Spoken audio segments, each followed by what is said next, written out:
In a discussion organized a day after the general budget by FICCI, it was said that the diamond industry in the state and SEZs were going to benefit from the budget.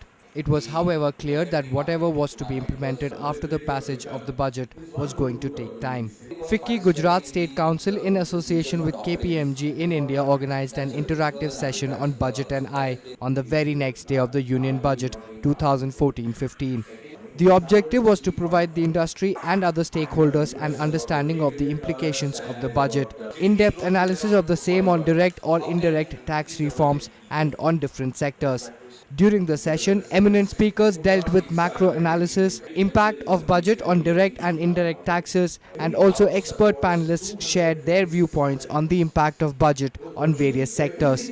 Infrastructure related जो बात की गई है budget में, जो diamonds के लिए बात की गई है, जो उनमें दाम में कटौती करने के लिए जो टैक्सेस में चेंजेस की बात की है, इससे गुजरात के हीरा व्यापार और इंफ्रास्ट्रक्चर रिलेटेड जो प्रोजेक्ट्स है उसमें काफ़ी सुधार आएगा और काफ़ी पेस मिलेगा उसका।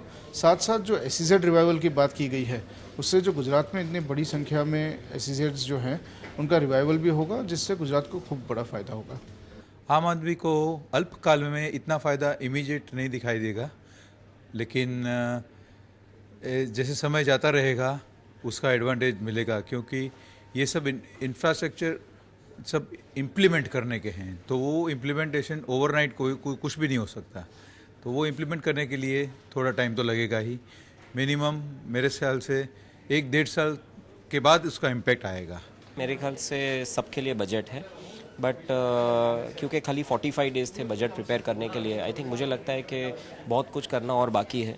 प्रपोजल्स जो भी आए हैं बजट में टिपिकली स्टार्टिंग पॉइंट है गवर्नमेंट के लिए, बिकॉज उनकी प्लानिंग और अभी भी और कैरी ऑन होगी पर से। So overall right now they have tried to kind of portray a balanced budget, but मुझे लगता है बिग बजट फरवरी में ही होगा। Powered by NNIS.